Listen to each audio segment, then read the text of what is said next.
Ok, estamos gravando. Bem, então, bom dia a todos. Muito obrigado aí pela presença. Hoje estamos muito felizes de receber o professor Farinaldo Queiroz. Ele fez o doutorado dele lá na Universidade Federal do Paraíba, passou um tempo no Fermilab durante o doutorado. Depois fez pós-doc na Califórnia, no Texas, na Alemanha, no Max Planck. E voltou, ele chegou a passar também por Natal, durante o pós-doc, e voltou para ser professor na Universidade Federal do Rio Grande do Norte, está no Instituto Internacional de Física. Ele ganhou o prêmio José Leite Lopes, da SBF, de melhor tese de doutorado, em 2013. Ganhou recentemente a bolsa do Serra Pilheira, que é uma bolsa muito prestigiosa, o Instituto Serra Pilheira. Ele é bolsista de produtividade de CNPq, e com essa cara de jovem dele, ele já tem 95 artigos, 97 artigos publicados. Então, realmente uma carreira aí brilhante e a gente está muito feliz de receber. Obrigado, Farinaldo, mais uma vez por aceitar nosso convite. E fica, por favor, à vontade para compartilhar. Obrigado, pessoal, pelo convite. Acabou não funcionando do ano passado, né? Acabei furando, era para ser ano passado, mas por alguns problemas pessoais acabei tendo que adiar para esse ano, mas que bom que deu certo dessa vez, tá bom? Então, obrigado pelo convite. Deixa eu compartilhar a minha tela aqui com vocês. Nós temos muitos alunos aqui, né, envolvidos.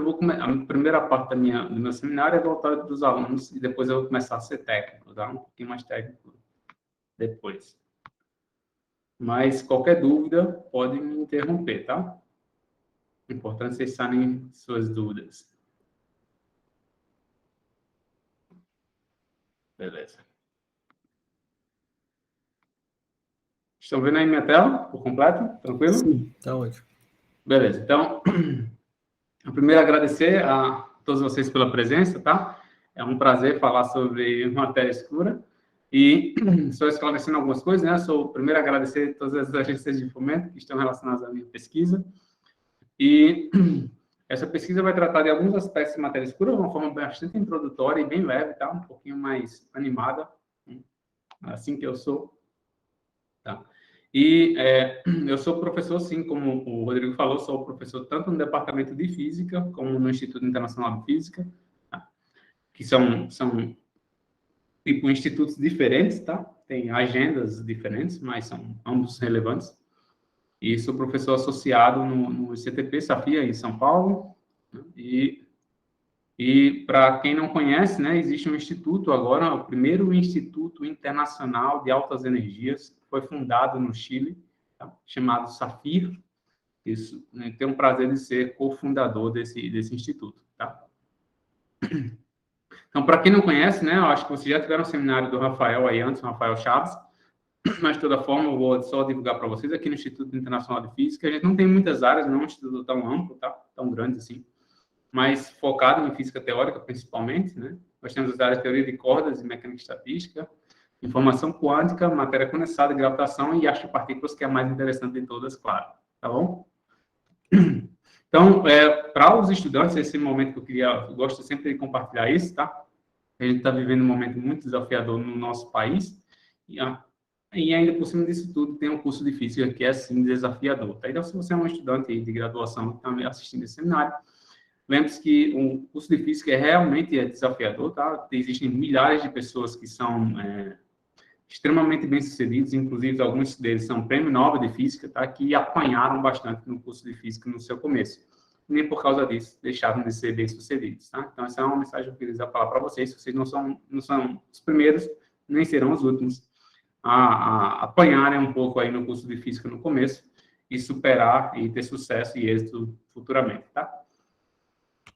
Então, o que eu recomendo para todos os estudantes, é uma tese que eu defendo bastante, é que todos nós sabemos que o curso de Física tem uma taxa de evasão grande, né? Entre outros cursos que nós temos nas universidades. E, para mim, tem vários estudos a respeito disso, né? Mas eu acredito que o mais fácil deles, a solução mais fácil de ser implementada, é engajar esses estudantes em algum grupo, seja de pesquisa ou de extensão, porque eu tenho certeza que quando os estudantes perceberem que eles não estão sozinhos, porque a carreira de físico normalmente, né, físico teórico principalmente, ela é muito solitária, né, se eles fizerem parte de um grupo engajador, que coloquem a carreira deles como prioridade,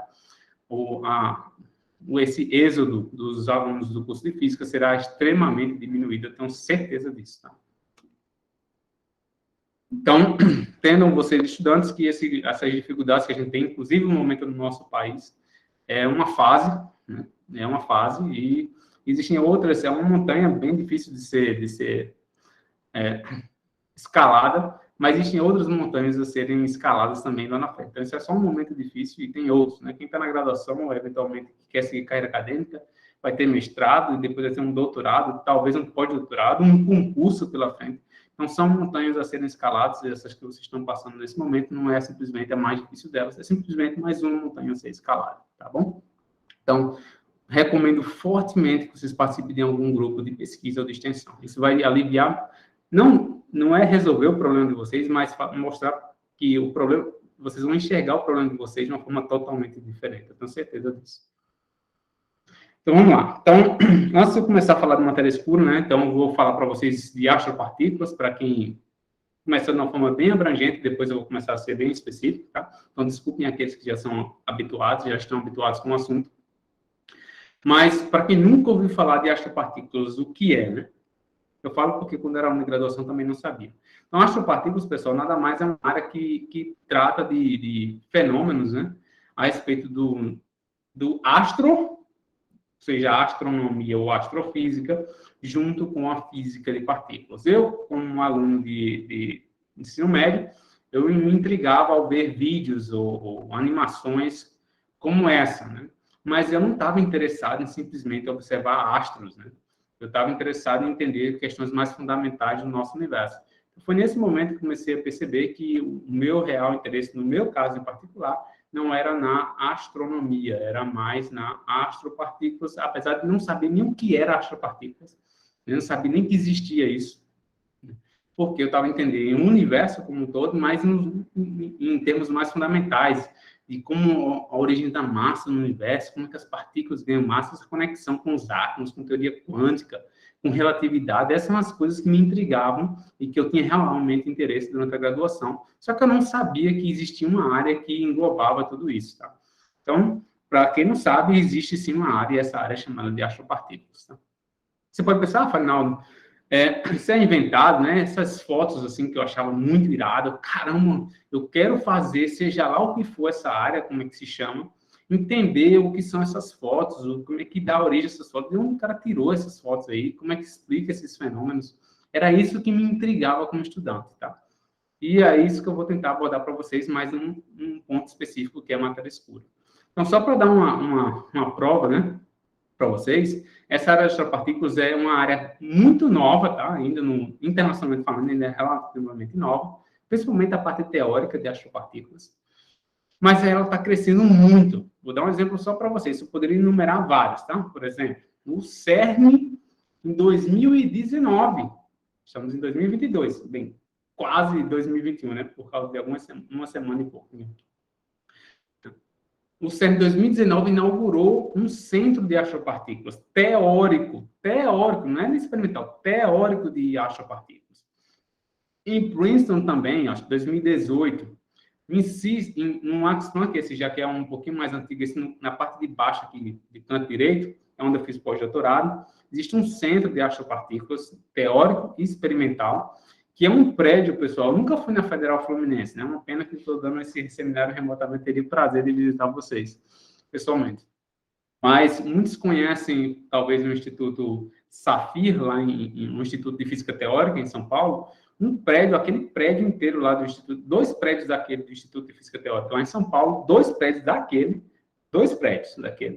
é um instituto apenas para estudar astropartículas teóricas. Só isso. Então, são bem mais professores, tá? São mais ou menos 20, 30 professores só para estudar astropartículas teóricas, tá? Vocês têm uma noção do que é essa área internacionalmente falando. E agora a CISA também, na Itália, né, criou um centro de pesquisa de astropartículas com a realização de eventos intensivamente durante o ano só na área experimental e teórica de astropartículas. É uma área que está crescendo muito grande.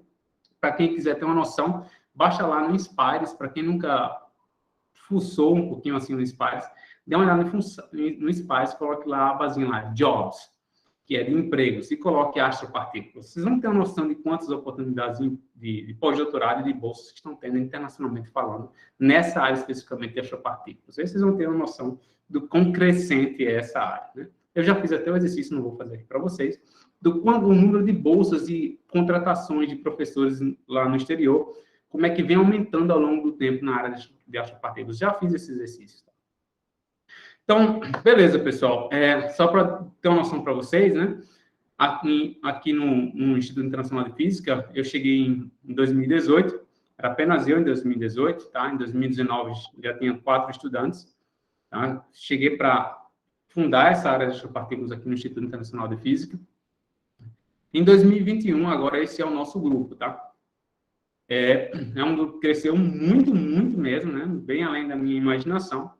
A gente tem até um canal, páginas no YouTube também, temos canal no YouTube, temos um perfil lá no Insta com um pouco mais de 2.500 seguidores, divulgando física e ciência básica de forma geral, principalmente na área de astropartículas, a física de partículas e astropartículas, e esse é o grupo aí que tem ajudado bastante nessa direção, tá? Então, tem vários alunos de pós-graduação e diversos de graduação, tá?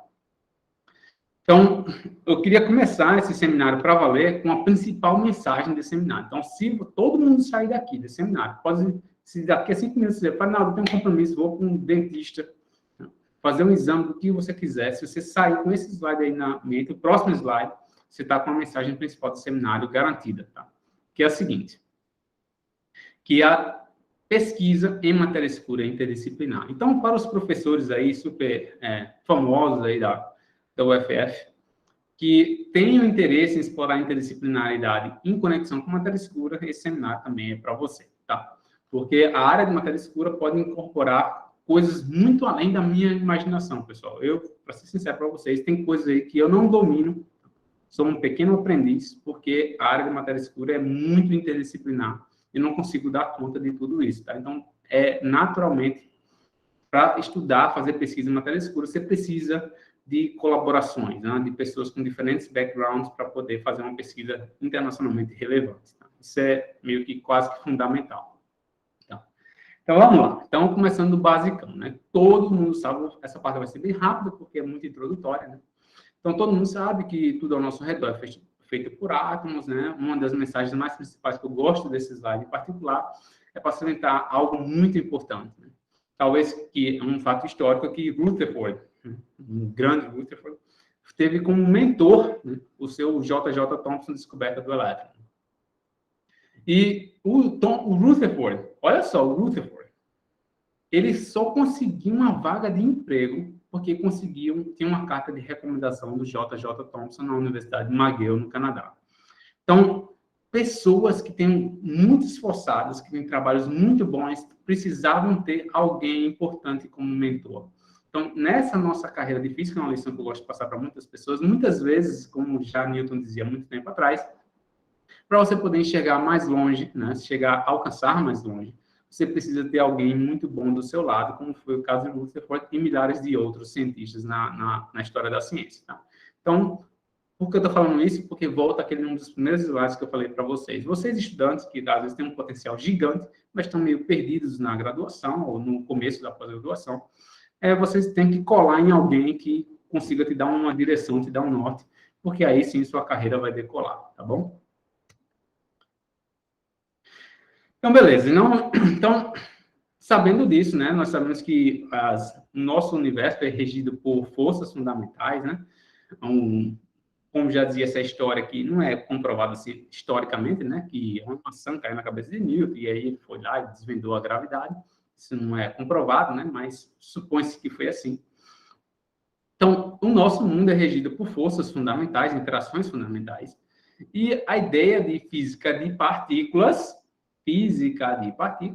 é descrever o nosso universo no mundo quântico e relativístico, tá? A base matemática de física de partículas é a física quântica com relatividade, a fusão da física quântica com relatividade, né? Lá como eu, um fanático do Dragon Ball, seria lá a fusão lá do Super Saiyajin 3 ou 4, se quiser, e a fusão desses caras, né, para formar dessa física quântica com relatividade, da teoria quântica de campos, que é nada mais a base matemática de física de partículas. Então, foi assim que eu comecei a entrar na área de física de partículas, inicialmente, porque eu era fanático por física quântica e adorava a relatividade, e eu não sabia que essas duas coisas se fundiam para gerar algo novo. Então, nossa, uma coisa que... a fusão de duas coisas que eu adoro é isso aqui, então é isso que eu quero fazer na minha vida. Então, e a física de partículas, quando se une com aquelas perguntas a respeito do nosso universo, dá origem a astropartículas. Então, esse é o mundo de astropartículas, é um mundo onde a gente está sondando um universo muitas vezes desconhecido. Então, falo para aqueles que estão, os experimentais, principalmente, que estão acostumados a lidar com coisas muito palpáveis, né?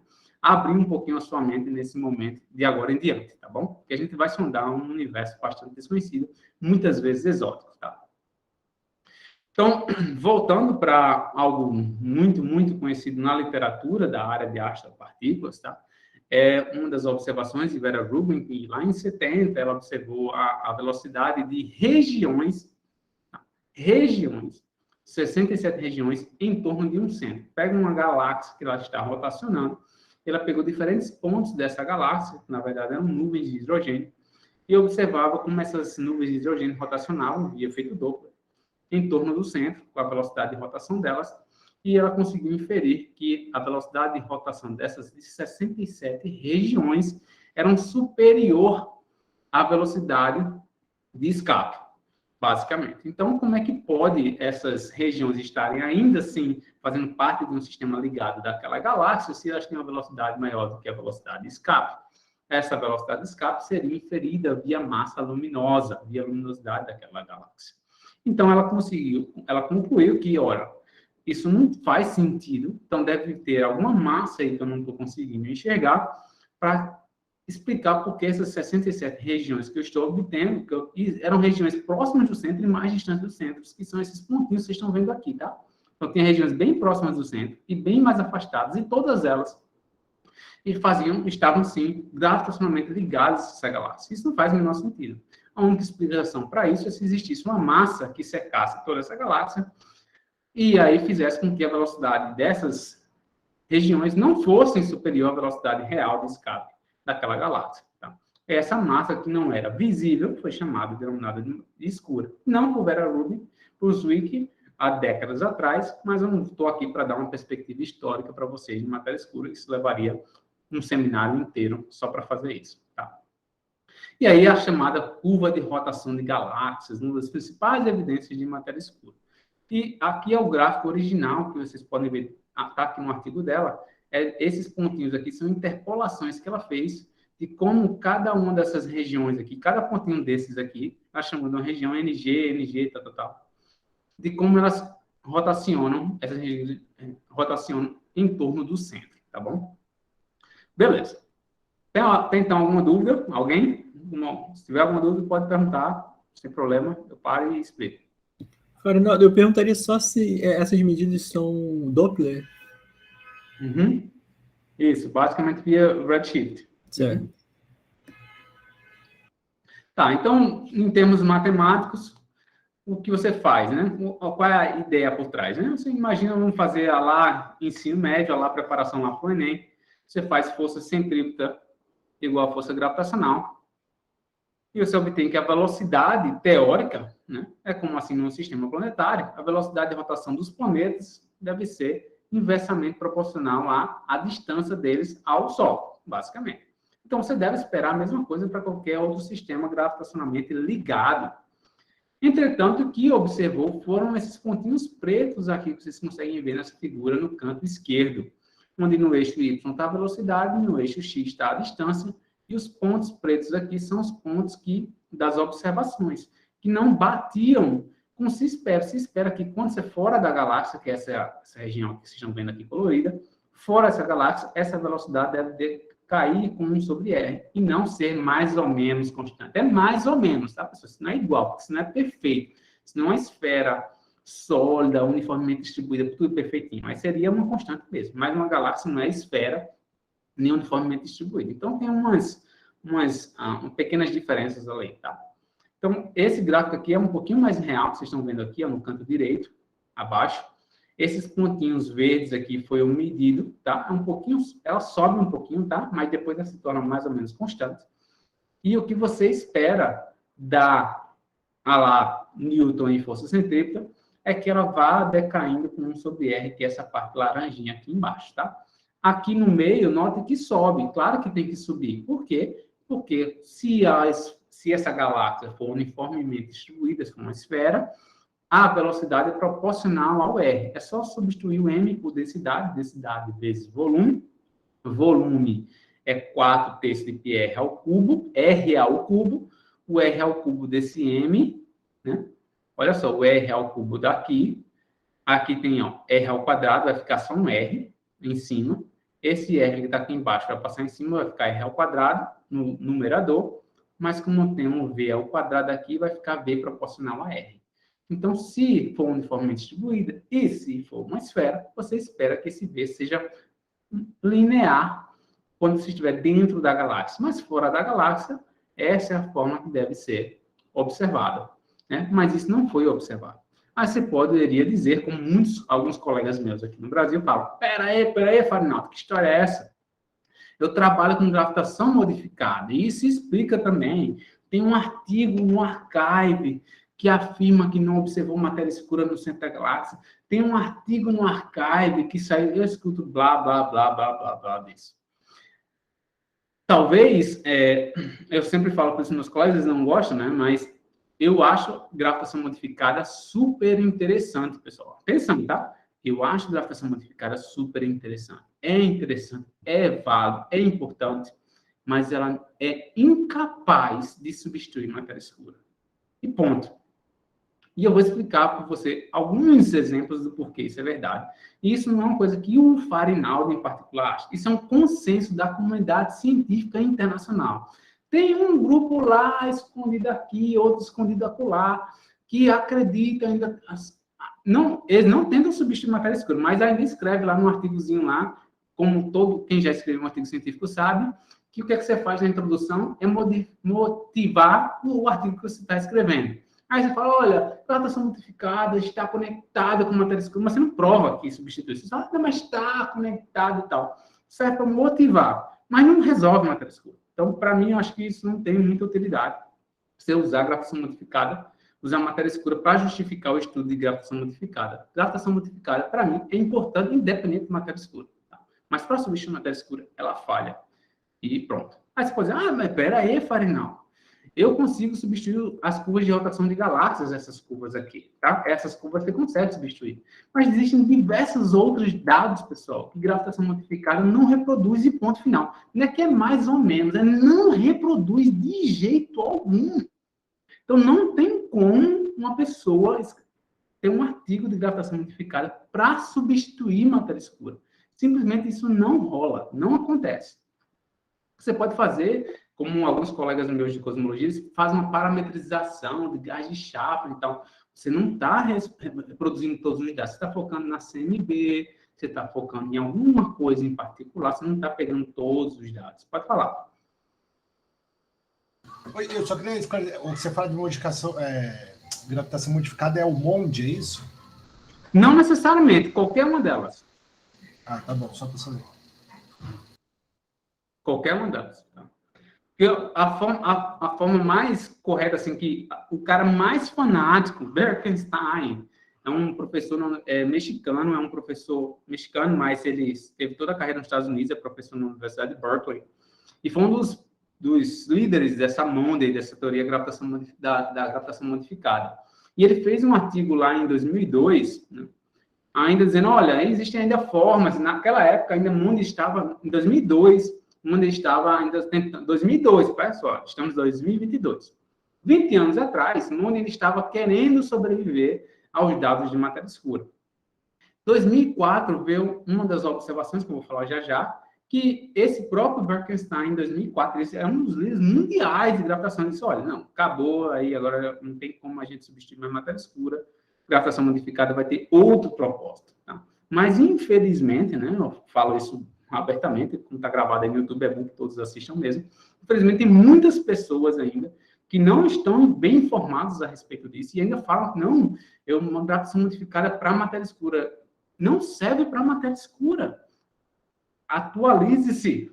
Vejam os novos dados experimentais. E quando eu estava eu vim no Brasil de férias uma vez, quando estava no doutorado fora, e aí um colega, né, deu um seminário, eu estava até, inclusive, no Rio de Janeiro, e um colega deu um seminário sobre Monde, né, eu não vou falar os dados, né, todos, e falando, não, Monde pode substituir matéria escura. Rapaz, não pode substituir matéria escura. Não, mas saiu um artigo do pessoal do Chile, que está no Archive, que diz que não existe matéria escura na nossa galáxia. Só que esse artigo estava errado do começo ao fim. E como eu estava fazendo pós-doutorado fora, nós temos, assim como vocês temos colóquios semanais, né, nós temos também os seminários especializados, né, de área, semanais. E o pessoal, infelizmente, né, não tenho orgulho disso, mas o pessoal lá fora, na época eu estava na Califórnia, estava assistindo um seminário na Universidade de Stanford, o pessoal fez piada do arquivo, foi assim que eles fizeram, isso foi o que eu escutei, né? Fiquei muito bravo na época, né? Fiquei reclamando, eu tive até uma discussão lá no seminário, porque disseram, isso só podia ser vindo da América Latina. Isso foi o que eu escutei no seminário, e por isso que eu briguei com uma pessoa que falou isso. Um professor que falou isso. Pois você só vindo da América Latina, falar que esse cara aqui, aí o cara foi lá, um cara astrofísico, um deles é prêmio Nobel de Física, tá? Falando, o erro aqui está aqui, o cara saiu na segunda equação do artigo, já está com erro, aí veio carregando esse erro até aí para dizer que não existe matéria escura.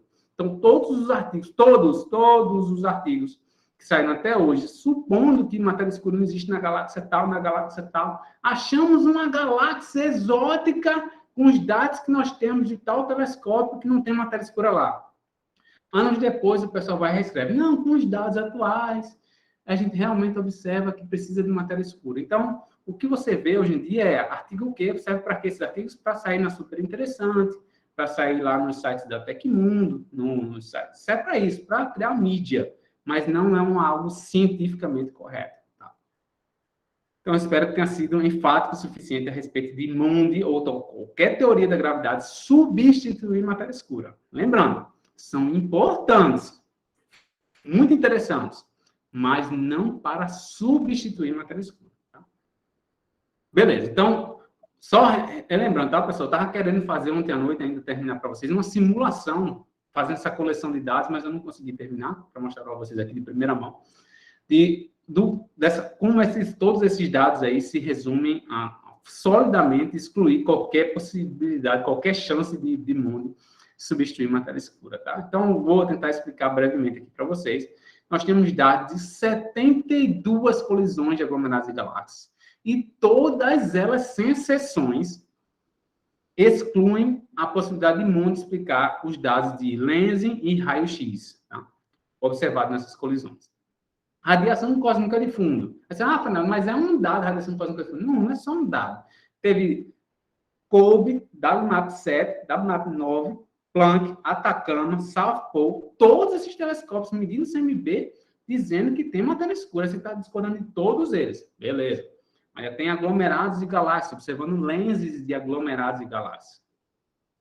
Só lensing, sem raio-x, precisa ter matéria escura para explicar os fenômenos de lentes gravitacionais. A Big Bang nucleossíntese do nosso universo, que prevê qual é a abundância de elementos leves de hidrogênio, de hélio, que a gente tem no nosso universo. Ela limita a dizer que existe apenas... Bem, tem que ser um pouquinho combinado com o CMB, tá? Mas eu não vou adentrar nos detalhes. Mas que a Big Bang nucleossíntese impõe que os átomos que nós conhecemos devem compor, no máximo, 5% da matéria, do conteúdo total do nosso universo, e no máximo 15%, mais ou menos isso, de toda a matéria que existe no universo. Tá? Aí, como eu falei para vocês, o Bekenstein, lá em 2004, o cara era o top dos tops lá de gravitação modificada, dizendo que ainda existem alguns modelos bem exóticos, mas existe, né? Onde a Monde pode fitar as curvas de rotação de galáxias. Aí começam a vir dados de colisões de galáxias, que excluem monde e nenhum modelo qualquer um modelo, não é monde não, qualquer um modelo de gravitação modificada não consegue explicar os dados de colisão de aglomerados. O mais famoso dele é o Bullet Cluster, o aglomerado da bala. Bem, em 2004 vem a observação das oscilações acústicas bariônicas, que aí meio que colocou no caixão qualquer teoria da gravidade que queira substituir matéria escura, tá? Esse é um ponto importante, que queira substituir matéria escura. Tem lentes gravitacionais mais próximas, fortes, tá? E também excluem qualquer possibilidade de qualquer teoria da gravidade modificada para substituir os dados. E tem um processo de formação de estrutura em largas escalas, em escalas cosmológicas mesmo, onde a presença de matéria escura é fundamental. Existem esses, tá? E, além disso, tem as curvas de rotações de galáxias, que são mais de 200 delas. E em todas as 200, você precisa simplesmente... Se você disser, olha, matéria escura é dominante, acabou, morreu.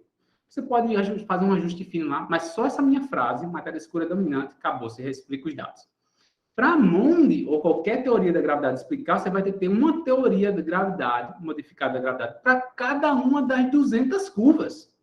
Ah, cara, então você precisa de 200 teorias para explicar os dados que eu estou focando em curvas de rotação de galáxias, onde eu só com minha frase super poderosa, matéria escura é dominante, eu resolvo, você ainda quer, de alguma forma, justificar.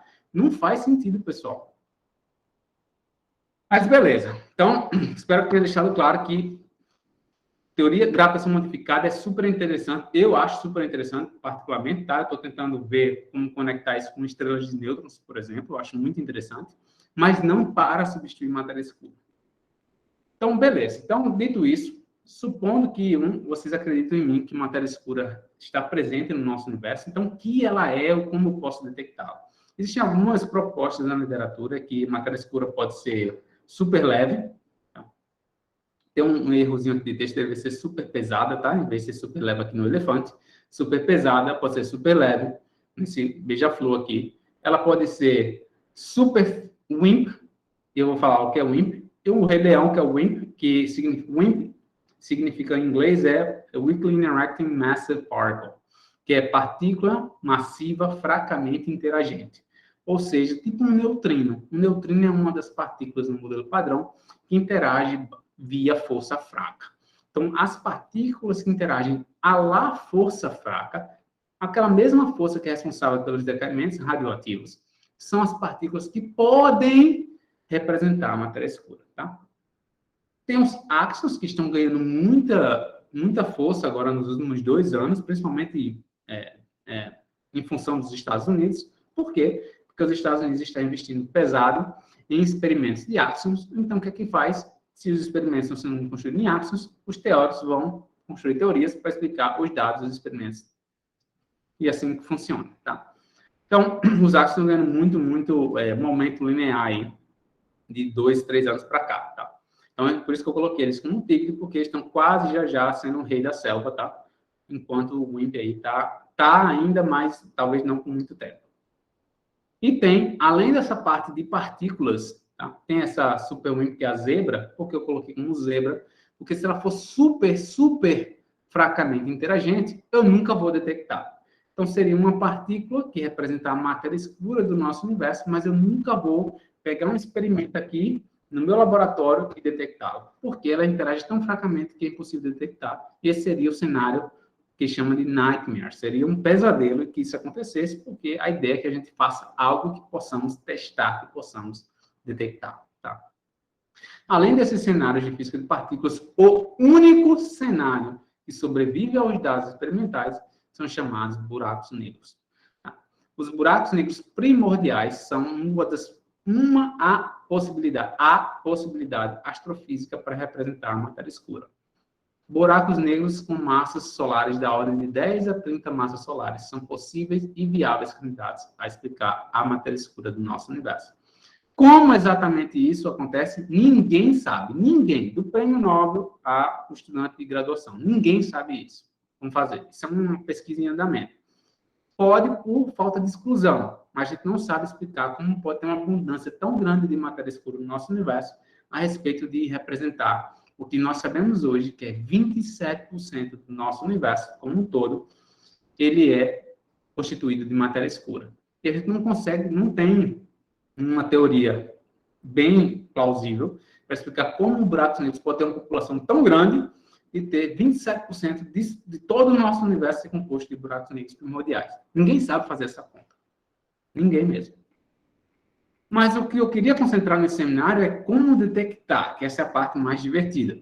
Como é que a gente vai detectar a matéria escura? Tá, Fernando, vamos supor que eu acredito em você aí, nesses outros centenas de milhares de físicos malucos aí que estão querendo detectar essa matéria exótica. Como é que eu vou detectar isso? Como é que eu vou saber? Eu posso contar para minha mãe que eu detectei matéria escura e vou ganhar um prêmio Nobel. Como é que eu posso fazer isso? Tá? E esse é o que eu vou tentar falar para vocês nos próximos slides, tá? Então, uma delas eu vou falar que é a mais nova, uma das mais novas de todas, né? Que é usando estrelas de nêutrons, tá? As outras que eu vou falar são um pouquinho mais tradicionais. Então, é o seguinte, qual é a ideia? A ideia é o seguinte, existem medidas de espectroscopia que você pode inferir qual é a temperatura. Inferir, você não mede. Você infere, dado algum modelo, você consegue inferir qual é a temperatura daquela estrela de nêutron. Você infere a temperatura daquela estrela de nêutron via a radiação que você observa via sua medida de espectroscopia. Beleza.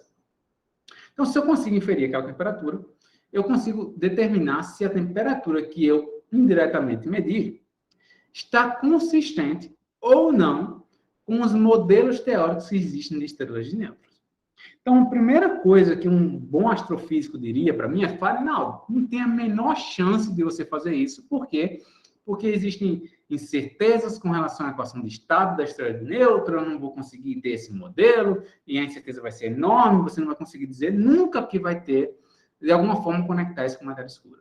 Então, a resposta para essa excelente indagação é que, com uma estrela de nêutron apenas, está certo, eu jamais poderei conectar matéria escura e estrela de nêutron. Ainda vou dizer como é que eu vou conectar, tá? Jamais. Mas se eu tiver uma população de estrelas de nêutrons, por que população? Ora, 27% do nosso universo é constituído de matéria escura. Então, estrelas de nêutrons estão aonde? No nosso universo. Então, estão aonde? Próximos da nossa galáxia, e a nossa galáxia é composta majoritariamente de quê? De matéria escura. Isso é dado, pessoal, observacional. Então, se as estrelas de nêutrons estão dentro da matéria escura, então existe não é uma estrela de nêutrons dentro da nossa galáxia, são várias. Então, todas elas, assumo eu, que devem ter o mesmo fenômeno que eu vou detalhar para vocês agora. Passar pelo mesmo fenômeno. Que fenômeno é esse? Objetos massivos compactos, eles têm uma curva de esfriamento. À medida que eles vão ficando mais, vão envelhecendo, eles vão esfriando. Isso faz parte da sua própria natureza, da forma como eles são formados, da forma que eles envelhecem. Tá? Existe uma curva de luminosidade, esse é o termo que a gente usa. À medida que eles vão envelhecendo, eles vão esfriando. Então, o que acontece? Bem, existe matéria escura o grande se matéria escura é constituída de partículas elementares. Essas partículas elementares que estão viajando, estão na nossa galáxia, estão lá viajando, passeando, elas podem ser capturadas pelas estrelas de nêutrons, que têm um potencial gravitacional imenso, e ao longo da vida da estrela de nêutron, essas partículas de matéria escura que foram aprisionadas nas estrelas de nêutrons, ou seja, tinham uma energia cinética, estavam viajando e foram aprisionadas, ou seja, transferiram sua energia cinética para a estrela de nêutron. Isso, ao longo da vida da estrela de nêutron, aumentar um pouco a sua temperatura. E esse aumento de temperatura pode ser detectado por instrumentos. E então, o que você vai medir, o cara lá vai medindo, você olha, meu modelo prevê que a temperatura dessa população de estrelas de nêutrons é de 0 Kelvin, quase próximo de 0 Kelvin. E eu observei algo em torno de 100 Kelvin, 150 Kelvin, 1000 Kelvin, eu vou dizer, olha, existe algo, não sei o que é, que está induzindo um aquecimento naquela estrela de nêutron. Eu não sei o que é. Eu posso inferir, assumir, eu não consigo provar. Olha, se for matéria escura, que induz esses 1000 kelvins de aquecimento, as propriedades da matéria escura devem ser tal, tal, tal e tal. Então, as matérias escuras, as estrelas de nêutrons, servem para sondar a presença de matéria escura no nosso universo ou na nossa galáxia. Ela não serve para descobrir, provar que é matéria escura. Entretanto, imaginem vocês um cenário onde você observa uma população de estrelas de nêutrons que tem um aquecimento da ordem de 1000 Kelvin e o Rodrigo fala, Farinaldo, olha, para explicar esse experimento, esse excesso aqui de 1 Kelvin na temperatura de nêutron, da estrela de nêutron, eu preciso ter uma matéria escura de 10 GeVs. É a massa que eu estou dizendo em unidades naturais, tá? GeVs, em vez de quilograma ou grama. 10 GeVs.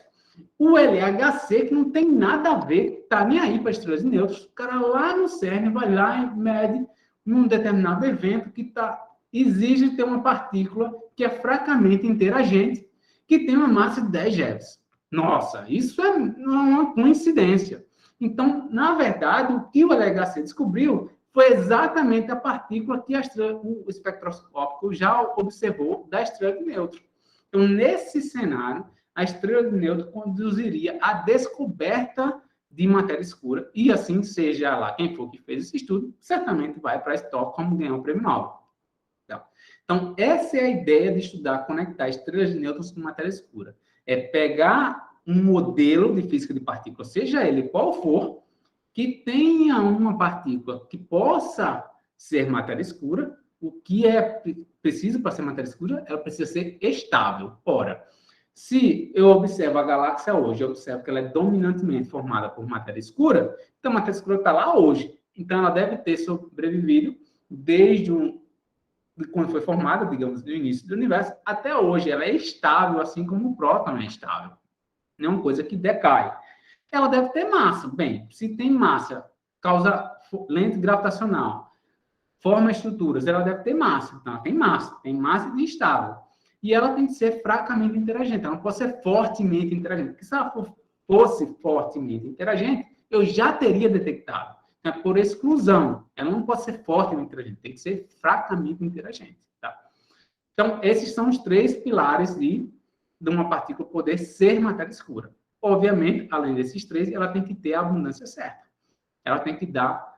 O seu modelo tem como se calcular, tá? Resolvendo as equações de Boltzmann, quem já viu o curso de mecânica estatística, sabe, já ouviu falar de mecânica das equações de Boltzmann, tem como se obter a abundância dessa partícula, tá? Seja ela qual for. Aí, além disso, desses 4, tem o quinto e último, que ela não pode ter carga elétrica. Novamente, por exclusão. Se ela tivesse carga elétrica, ela emitiria luz. Ela não seria matéria escura, seria matéria-luz. Ela é matéria escura, ela não interage eletromagneticamente. Então, com o high five, que eu chamo o dark high five, né, um high five escuro, você consegue ter um modelo de física de partículas com um candidato viável à matéria escura e sondar se esse modelo é capaz de explicar as observações de espectroscopia usando estrelas de nêutrons. Isso é uma área que está muito quente, tá, pessoal? Surgiu mais ou menos em 2018 para cá. Então, eu estou falando de algo muito, muito novo. Tá? 2018, tá? 2018 para cá. Isso é uma das áreas que eu tenho atuado recentemente e é, inclusive, uma das principais áreas pelo qual eu recebi o financiamento da Serra Pilheira. Tá? Então, só uma correção para o que o Rodrigo falou, a Serra Pilheira não nos dá uma bolsa, tá? A gente não recebe uma bolsa. A gente recebe um financiamento à pesquisa, não é bolsa como a bolsa de produtividade do CNPq. É uma bolsa, é um valor, é um grant para pagar suas despesas, talvez viajar ou contratar um pós-doc e coisa desse tipo. Tá? Então, aqui eu vou mostrar para vocês, pessoal, o poder das estrelas neutras nesse gráfico. Olha o seguinte, presta atenção. Essas duas curvas tracejadas que estão vendo aqui embaixo são a sensibilidade que os principais experimentos que existem atualmente, essa de baixo, e no futuro, daqui a 10 anos, essa meio que laranja, uma coisa assim, laranja aqui, tá? Terão a um determinado modelo de matéria escura. Esse MA aqui, pessoal, é a massa de um escalar, tá? E esse MQ aqui, esse A aqui, na verdade, é a massa de um bóson de gauge vetorial, vamos supor um bóson Z, assim como existe no modelo padrão, tá? E esse MQ aqui é a massa de uma partícula de matéria escura, que também é um escalar, e aqui, esse MA aqui representa um vetor, um bóson vetorial, tá? Assim como o fóton é um bóson vetorial, tá bom, pessoal? Então, quem não está acostumado com física de partículas, assume que aqui é uma partícula tipo um fóton, tá? Só que com massa. O fóton não possui massa, tá? Beleza, e aqui a massa da matéria escura no eixo X. olha só, pessoal, os experimentos que existem, as técnicas atuais, vão sondar partículas tipo fóton massivas com massa até 10 GeVs. E a massa de matéria escura vai até de 10 GeVs até 10 a 5 GeVs. O que as estrelas de nêutrons podem sondar é aqui em cima, de 1000 GeVs e toda essa região de 1 até 10 a 6 matéria escura, estrelas de nêutrons poderão excluir. Eu digo poderão no futuro, tá? Olha a conjugação do verbo, poderão. Por quê? Porque nós temos espectroscópios poderosos o suficientes para alcançar, medir variação de temperatura da ordem de 1000 Kelvin. Não temos, mas já temos um que já foi aprovado, já foi aprovado o financiamento e será construído, tá? Para fazer esse tipo de medição. Então, isso vai ser o futuro aí nos próximos 10 anos. Quem ouvir falar numa palestra de astropartículas ou matéria escura vai ouvir falar sobre isso, porque isso vai meio que dirigir o futuro aí dos próximos 10 anos na área. E, obviamente, eu quero fazer parte pegar essa onda, tá? Então, massa de fótons pesados, digamos bósons vetoriais pesados até 1000 GeVs ou 1 TeV, independentemente da massa da matéria escura, estrelas de nêutrons serão a principal sonda que existe no universo. A melhor de todas, disparada, não existe nada igual. Então, isso foi o que a gente mostrou nesse artigo que a gente submeteu para a Nature, tá? Vamos lá. E aí, agora eu vou falar de umas formas mais tradicionais, tá? Que é diz respeito à detecção indireta. Mas antes de eu falar, alguém tem alguma pergunta?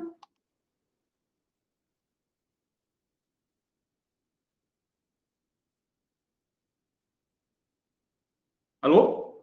Acho que pode seguir. Pode seguir? Beleza. Então, uma delas é a detecção indireta, que isso aí é um pouquinho mais conhecida, tá? Principalmente no Brasil, nós temos o pessoal do Pierre Roger, nós temos o pessoal que trabalha Tinha uma pessoa que trabalhava no AMS, tá? Algumas pessoas trabalharam no Fermilab, pelo menos no que eu conheço, não existe nenhum brasileiro que trabalhasse. Tem um agora, né? Mas apenas um que eu conheço, que trabalha com detecção indireta de matéria escura, vinculada a qualquer experimento internacional, tá? Que é o Aion Viana, lá na USP São Carlos. E agora o Vitor, recentemente, mas é mais experimental. São essas duas pessoas, a Aion Viana e o Vitor de Souza, são as únicas pessoas que eu conheço no Brasil, professores, né? Que trabalham com detecção indireta de matéria escura. Tá? Detecção indireta nem vários, mas de matéria escura, especificamente, eu conheço eles dois. Tem uma pós-doc também, que é pós-doc deles, que é a Clarissa Siqueira, e para por aí. Eu não conheço mais ninguém que faça detecção indireta de matéria escura. Vamos lá. Mas lá fora tem grupos muito fortes e para quem não sabe, eles recebem financiamento pesado mesmo, pesado da NASA. Até, para os estudantes aí costumam falar, até a bolsa deles é diferenciada, tá? A bolsa de pós-graduação deles é diferenciada, quem trabalha com isso. Recebe diretamente da ESA, na Europa, ou diretamente da NASA. Então, qual a ideia? A ideia é observar raios cósmicos ou raios gama, fótons de altas energias, e correlacionar a observação desses raios cósmicos ou raios gama com a possível origem ligada à matéria escura. Ou seja, como a nossa galáxia, de novo, pessoal, como a nossa galáxia, olha, presta atenção, olha só, a NASA investe milhões e milhões, mandou um satélite chamado Fermilab, para um dos principais propósitos, podem ler na carta do próprio Fermilab, quando foi lançado, já está próximo de ser desligado, né? Só está esperando ele ser desativado, né? Enquanto ele estiver rodando qualquer satélite, né? Enquanto estiver lá, assim como o Hubble, enquanto estiver rodando lá, a gente vai coletando dados. Um dos principais propósitos era descobrir a presença de partículas de matéria escura no nosso universo. Então, milhões e milhões de dólares, não sei quanto foi, acho que eu estimaria, sei lá, em 600 milhões de dólares, um dos principais propósitos sendo isso, e por isso que às vezes eu fico abismado como algo tão grandioso como isso, tem também no AMS, na Europa, também da ESA, feito com algo similar, e a gente ainda debatendo aqui, muitas vezes no Brasil, que gravitação vai substituir matéria escura. Para mim é algo muito gritante. Então, a ideia é observar esses fluxos. Como vocês podem ver nessa forma aqui, ó, é assim, o fluxo de raios cósmicos ou raios gama, em função da energia deles, depende de uma seção de choque, é que essas partículas de matéria escura elas se encontram como tipo matéria e antimatéria para formar raios cósmicos ou raios gama. Depende de um FDE, aí é tipo quantos fótons ou quantos raios cósmicos são gerados a cada encontro dessas partículas. E de um fator astrofísico. Esse fator astrofísico tem a ver que se você está olhando para uma galáxia anã, para uma grande galáxia, para um aglomerado de galáxias, esse fator astrofísico vai levar em conta esse aspecto astrofísico do objeto que você está observando. E depende da massa ao quadrado da partícula de matéria escura que se encontrou e formou esses raios cósmicos, esses raios gama. Então, se eu conheço essa parte direita aqui, que é a astrofísica, basicamente, né? Essa aqui ainda é um pouco de física de partículas, mas esse fator astrofísico aqui, se eu conhecer, eu sei, chamo meu colega astrofísico, que sabe muito bem das coisas, olha, me diga aqui qual a densidade dessa galáxia e tudo mais, ele vai me dizer. Então, esse FDE aqui é uma coisa de física de partículas, eu não vou adentrar no detalhe, mas é fácil de ser obtido, muito fácil mesmo.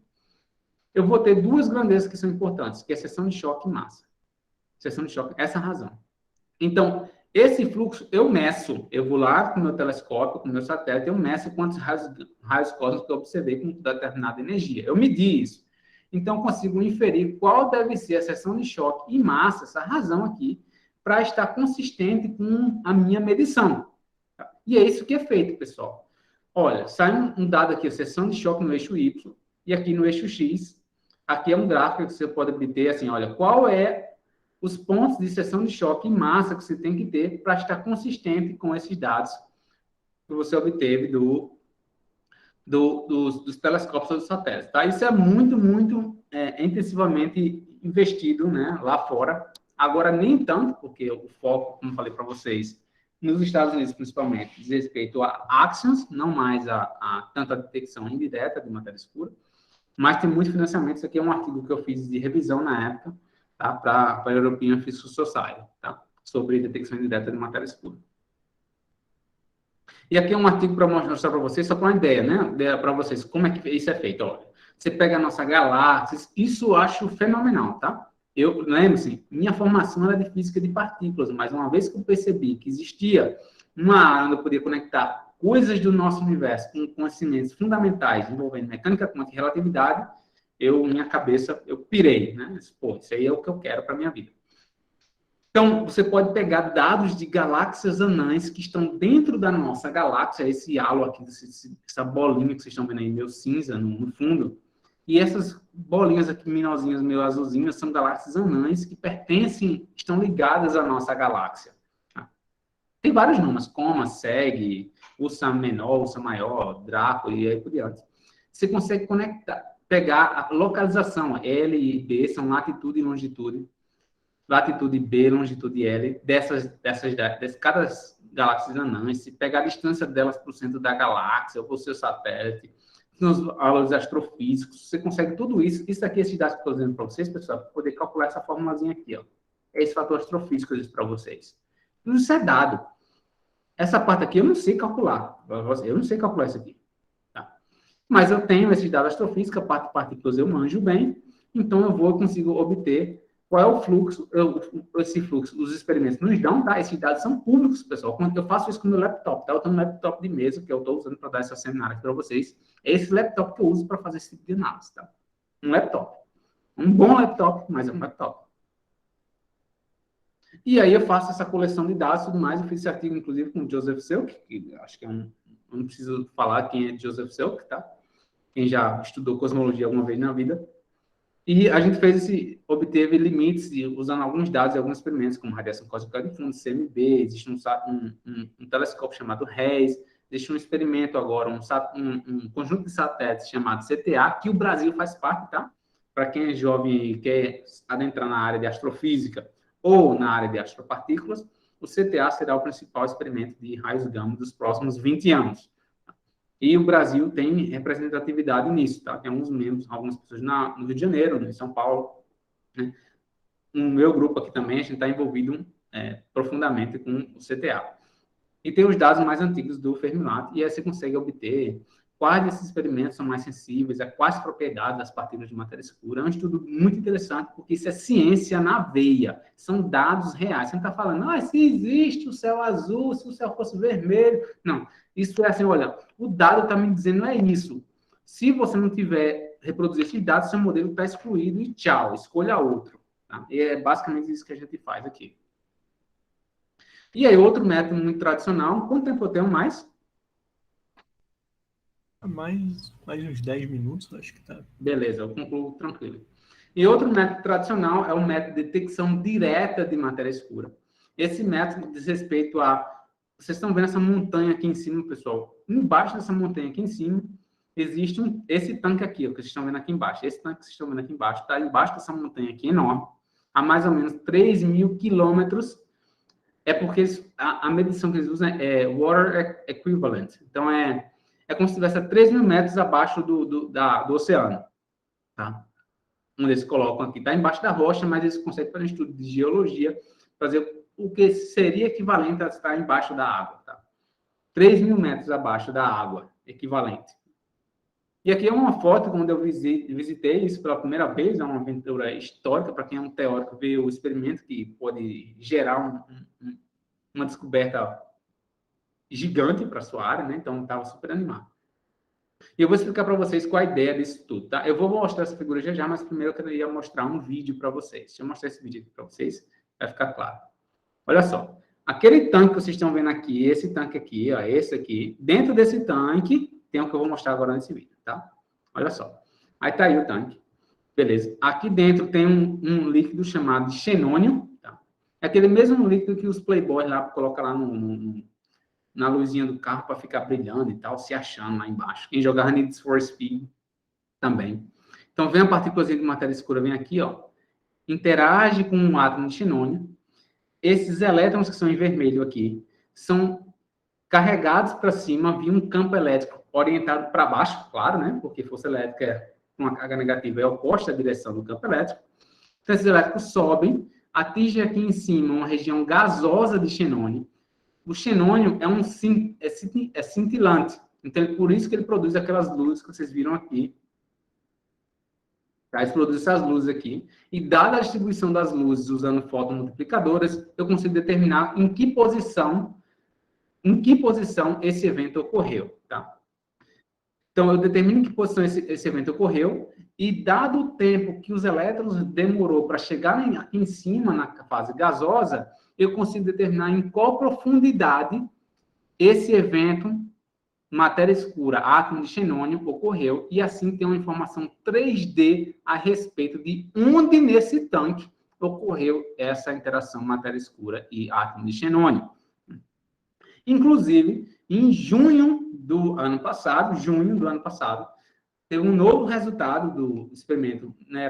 Aqui eu fiz uma simulação, mostrei para vocês uma simulação do LUX-ZEPLIN, que é também um experimento de xenônio, mas localizado nos Estados Unidos. Mas um idêntico existe na Itália, tá? Naquela montanha lá que eu mostrei para vocês. Observou em junho do ano passado um sinal que era consistente com uma nova força no nosso universo que estaria conectada com matéria escura. Só que esse dado, diferentemente de muitas outras novas forças que já ouviram na literatura, quem já trabalha com ciência há um tempinho, né? Apesar de, obrigado aí, eu vou dizer que eu tenho um cara de novo, mas como quem trabalha com ciência há um tempinho, já ouviu falar, quinta força, descobriu quinta força ali, quinta força lá. A maioria é só, como eu estou dizendo para vocês, é notícia para super interessante, site para chamar a audiência, fazer a propagandazinha lá e tal. Fazer com que você acesse, ele ganhe, monetize com as propagandas que tem lá no site. É para isso que serve. Mas esse aqui é real, pessoal. Esse é uma colaboração muito, muito séria. Né? E observaram um excesso que pode ser... A colaboração não disse que era uma quinta força. Tá? Esse cara aqui, Manfred Wiener, é o diretor dessa colaboração. Ele é extremamente sério. Então, ele não disse em nenhum momento que pode ser. Ele disse, olha, os dados são esses. Te vira vocês aí, teóricos, para interpretar esses dados. Assim como é o LHC, o Atlas, né? Quem já trabalha tem colegas experimentais de lá, sabe que eles não vão ficar dizendo que descobrimos um negócio com um excessozinho de 2 sigmas, ninguém vai fazer isso. A mesmo serve para essa colaboração, tá? Então, por causa de algum excesso de 3 sigmas, eles não vão ficar dizendo para vocês que descobriram algo novo, que não descobriram. Nós não temos significância estatística o suficiente para dizer que descobrimos algo novo quando observamos um excesso de 2 sigmas, 3 sigmas. Precisamos, no mundo quântico, de 5 sigmas, no mínimo, de precisão. Tá? E esse não foi o caso. Todos observaram o excesso, que aí nesse artigo eu fiz junto com uma Fredina, que foi meu chefe quando eu fazia pós-doutorado lá no Max Planck, explicando esse excesso com a quinta força, junto com um ex-aluno meu de doutorado, que é o Técio Mello. Tá? A gente fez no mesmo mês. Tá? Eu estava trabalhando em algo muito similar, e quando saiu esse evento, a gente meio que direcionou o trabalho para essa observação. Eu só coloquei o nome do arquivo porque é mais fácil vocês acharem. Tá? Então, o último, sim, aí eu queria mostrar aqui para vocês aqui como é que isso ocorre, né? Mostrei o vídeo. Mostrei para vocês, ó, essa partícula que está aqui embaixo vem, né, espalha com um átomo de xenônio. Esses elétrons que estão aqui, ó, eles movem para cima, como eu mostrei no vídeo. Tem um campo elétrico orientado para baixo aqui, que vocês estão vendo aqui, ó. Então, os elétrons sobem. E aí, atinge aqui em cima essa fase gasosa do xenônio. E essa fase gasosa do xenônio, quando elétrons são o quê? Produzem o quê? Uma corrente elétrica. Corrente elétrica num algo cintilante produz luz, tá? Então, o que acontece? Vem uma partícula, espalhou com um átomo de xenônio, produz o que eu chamo de sinal 1. Arrancou elétrons. Está aqui, ó, S1, sinal 1.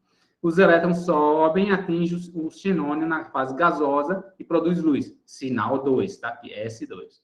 Estudando uma correlação, não teria tempo para falar aqui, mas se alguém tiver dúvida, eu posso entrar em mais detalhes.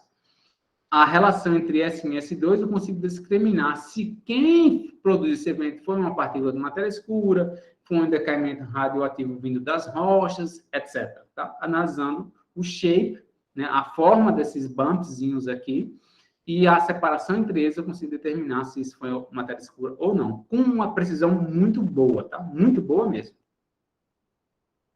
Beleza. Então, eu vou falar o último agora, já que o meu tempo está acabando. Via aceleradores de partículas. Aqui eu acho que você já deve ter visto vários seminários sobre isso, então não vou adentrar em muitos detalhes. Obviamente, a gente pode também observar sinais de matéria escura usando o grande colisor de hadrons.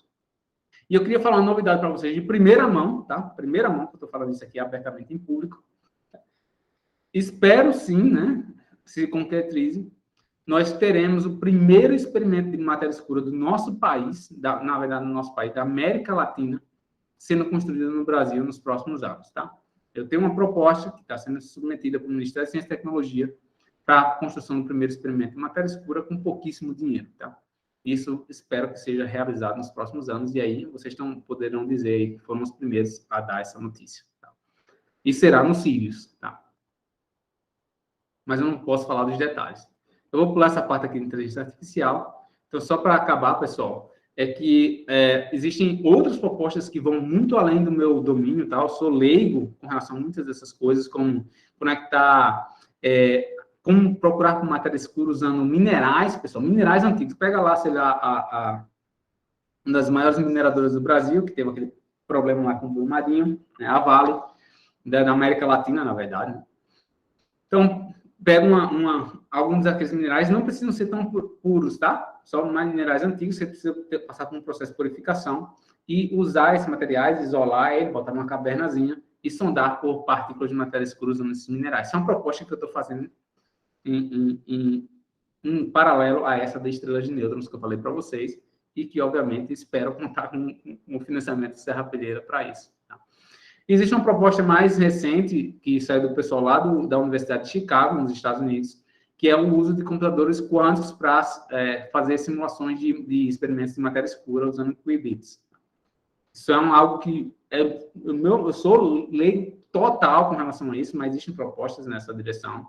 Existem experimentos usando grafeno ou materiais de Dirac 3D para sondar matéria escura. Existem diversas outras propostas que vão muito além do meu alcance.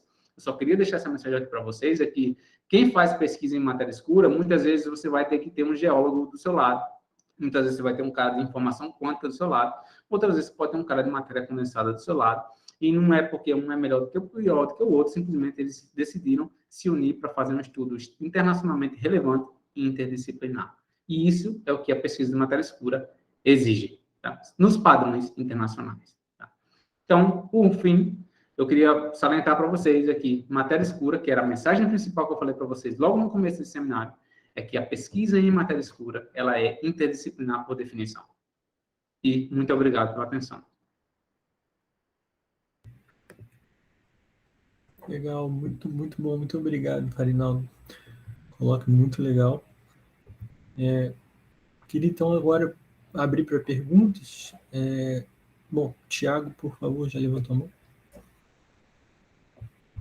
Oi, eu tenho duas perguntas. A primeira, assim, você mencionou o Sirius, agora eu fiquei curioso, como que o Sirius pode, assim, a escala de energia é totalmente longe, parece, como que pode ser usado? A escala de energia é de poucos kevs, né, para o elétron, feixe de elétron, mas mesmo assim, a escala de massa de matéria escura é muito grande, a gente não sabe qual é a massa dessa partícula de matéria escura, não sabemos. Vou dar um exemplo para vocês, para dar uma ideia, eu não posso falar dos detalhes, tá? Mas, por exemplo, um dos principais candidatos à matéria escura, logo no começo, no final da década de 90, mais ou menos, eram os neutrinos. No início da década de 90, eram os neutrinos. E os neutrinos, hoje, comprovadamente, têm massas da ordem de elétron-volts. Elétron-volts. O feixe do Sirius é de kevs. Então, eu tenho energia suficiente para produzir essas partículas. Entendeu? Então, dependendo da massa que você estiver tratando, tá? E dependendo da interação. Então, a massa da partícula de matéria escura a gente não sabe, não tem a menor ideia. Isso que a gente não sabe. A gente sabe o quanto abundante ela é, mas qual a massa que ela tem para dar aquela abundância, ninguém sabe. Ninguém. Bem, tudo bem. Aí, assim, continuando assim, você acabou dando bastante ênfase à questão aí das gravitações, né, alternativas. Eu não sou da área, mas assim, a gente acompanha aí lendo a Physics, Nature Science. Eu lembro que, acho que no final do ano passado, saiu um artigo de uma monde relativística, que eu acho que até teve certo destaque, assim. Meu entendimento como leigo nessa área é que, assim, realmente essas teorias aí, elas estão de longe de explicar tanta coisa, né? Elas têm certas dificuldades, mas elas ainda estão em jogo, entendeu? São possibilidades, até porque tem muita dificuldade. Existe muita dificuldade de detectar também, né? Vários experimentos, assim, já era esperado aí que isso fosse detectado, e cada vez que um experimento não detecta matéria escura, a monde ganha um pouquinho também de interesse e tal. Então, não sei se você poderia comentar, assim, porque parece que você falou, não, realmente é uma perda de tempo fazer isso. Então, isso que eu quero expressar, né? Assim, a monde é interessante, vale a pena pesquisar, vale a pena sondar a descoberta de monde. O próprio CTA, né, que eu falei para vocês, eu sou membro aqui do CTA, o principal experimento de raios gama dos próximos 20 anos. Um dos grupos vai sondar a existência de monde. Mas, atenção, isso é importante, mas não é em substituição à matéria escura. Essa é a ponte que eu quero enfatizar. Não é que ela substitui. O ponto é que, obviamente, se você estuda com o mundo e você vê que você não detectou matéria escura no laboratório, você vai dizer, olha, então tá vendo como o mundo é interessante, mas isso não isso serviria, eu digo a vocês, que talvez, né, se eu estivesse do outro lado da moeda e eu quisesse motivar um aluno meu de graduação, eu dizia, olha, mas talvez exista a possibilidade. Porque existe a possibilidade, é ciência no final das contas. Né? Mas o ponto é que você não reproduz os dados. É como quem é muito teórico, né? Trabalha com talvez uma teoria que nunca vai ser descoberta. Mas você diz, olha, mas é teoricamente possível. É como você trabalhar com uma área de gravitação e dizer que você trabalha exclusivamente com buracos de minhoca. Tá, mas quando é que você vai dizer, nunca, mas, cara, é possível. Cara, tu vai trabalhar com algo que nunca vai ser comprovado que vai substituir aquilo. Assim, é questão de gosto. Né? Mas com relação a monde e matéria escura, voltando para o ponto, né? O ponto é, monde é interessante, vale a pena pesquisar, tem muitas coisas interessantes a se fazer. E a sondar experimentalmente falando. Mas não para substituir a matéria escura. Monde, eu acho que deveriam ser separados. Você pode fazer a pesquisa de matéria escura, pode fazer a pesquisa de monde. São independentemente interessantes. Mas você não precisa fazer essa ponte de um para o outro. Acho que é desnecessário. Beleza, ok. Pode falar, Leila. Leila, por favor. Oi, Farinaldo. Obrigada pelo seminário, muito bom. Eu tenho duas perguntas, na verdade. Uma é sobre os buracos negros primordiais, se existe já mais ou menos um limite de quantos % da matéria escura eles poderiam compor. E o outro é se o monde, embora não substitua a matéria escura, se ele poderia reduzir a fração necessária de matéria escura no universo? Não, vamos começar com a última. Onde não poderia substituir reduzir a abundância de matéria escura no universo, porque ela não pode substituir a matéria escura. Agora, os buracos negros, sim. Vamos supor, a gente poderia ter, sim. Primeiro, existe, sim, limite sobre a abundância de buracos negros, mas essa abundância, assim como para a matéria escura, depende da massa. Então, assim, buracos negros de 100 massas solares não podem ser matéria escura. Eles representam, sei lá, 10 a menos 3% da matéria escura. Então, não serve para nada. Buracos negros primordiais com massas solares de 30. Então, pode ser 100% da matéria escura. Então, beleza, certo. Se for buracos negros de 1 massa solares, pode ser 1% da matéria escura. Também não serve para nada. Você responder 1% dos 100, não vai resolver nada. Então, dependendo da janela de massa que você estiver considerando, você pode ter, sim, buracos negros que representam, em totalidade, a abundância de matéria escura. E aí não tem. Mas a gente tem toda essa quantidade de buraco negro?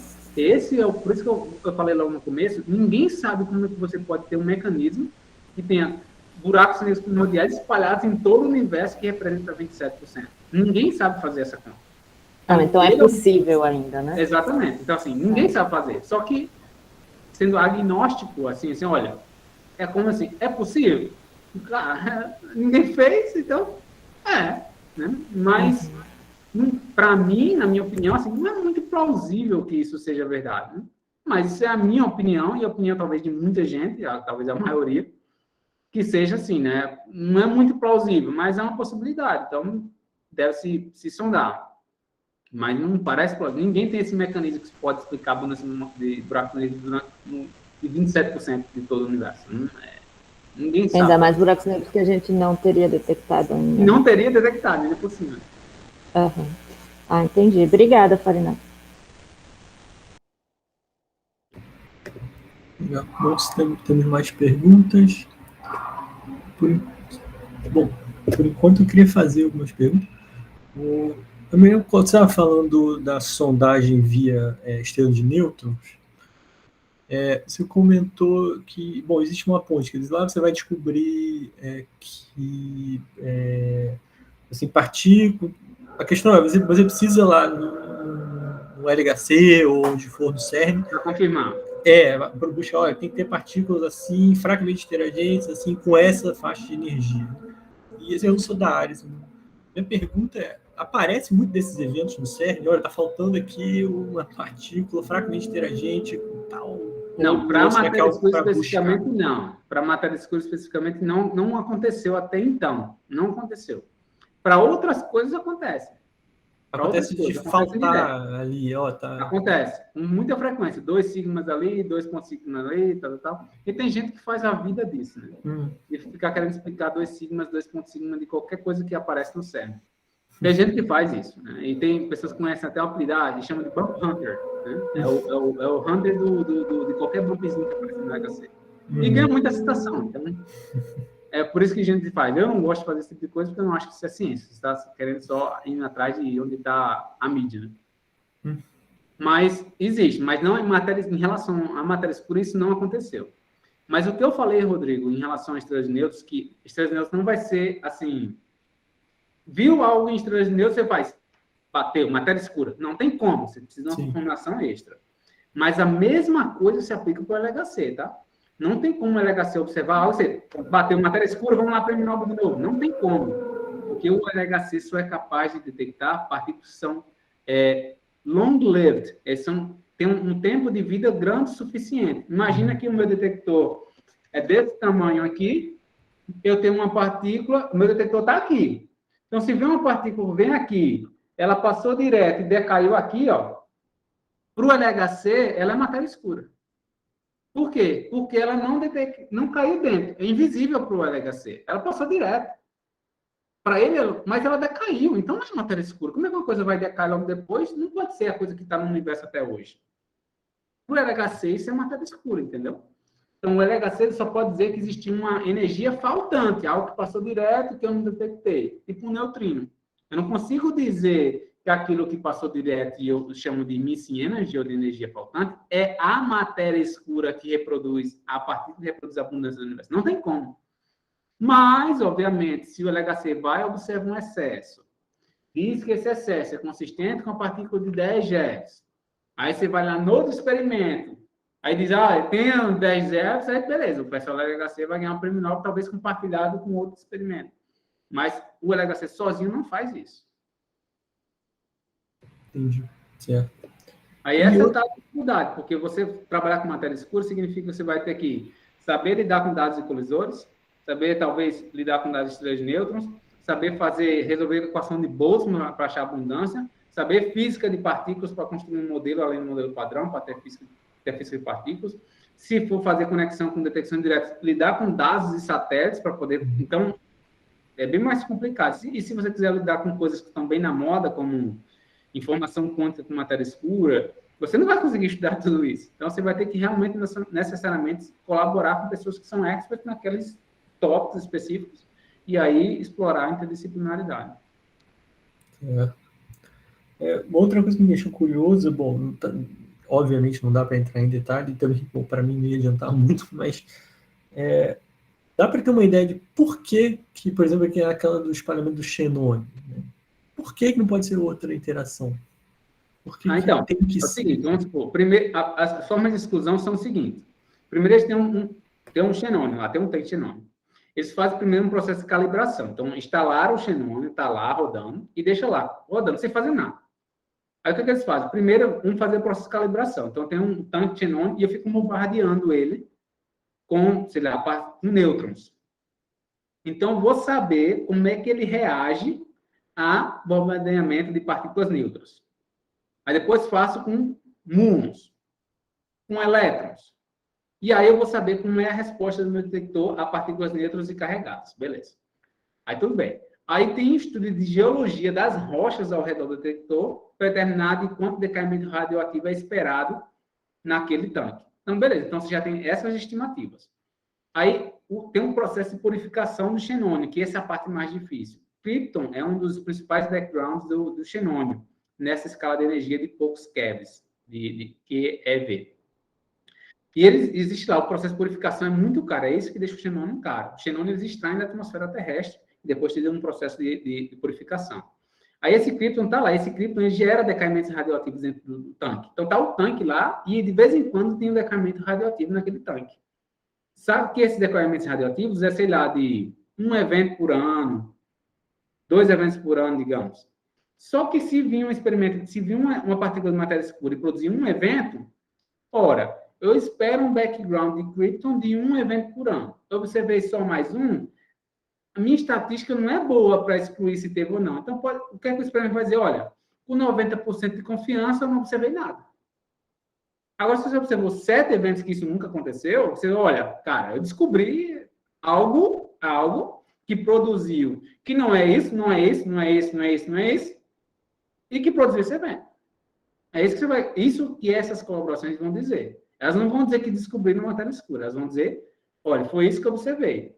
Aí vai ter milhões de pessoas, incluindo eu, para dizer, olha, como é que existe alguma forma de background desconhecido que possa fazer isso? Porque se não tiver, não existe outra possibilidade.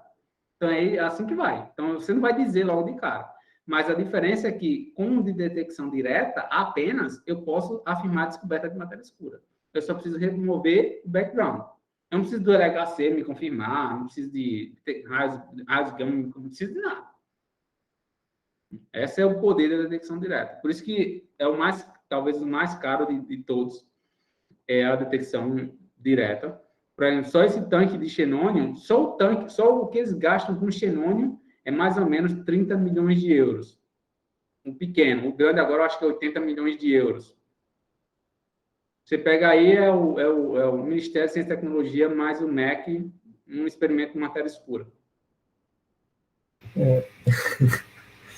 Meio triste. Então. Bom, não estou vendo mais. Thiago, por favor. Oi, eu queria saber uma última coisa assim. Se assim, tem alguma, além da gravitação modificada e essas a matéria escura, tem alguma outra alternativa, assim, se a gente não detectar nada? Eu lembro muito tempo atrás, eu vi alguma coisa que uma hipótese sobre simetria, da onde a nossa galáxia estava no universo. poderia... Não, Tem todas alguma as outra alternativa, assim?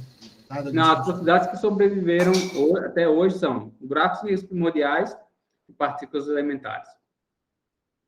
E parou aí.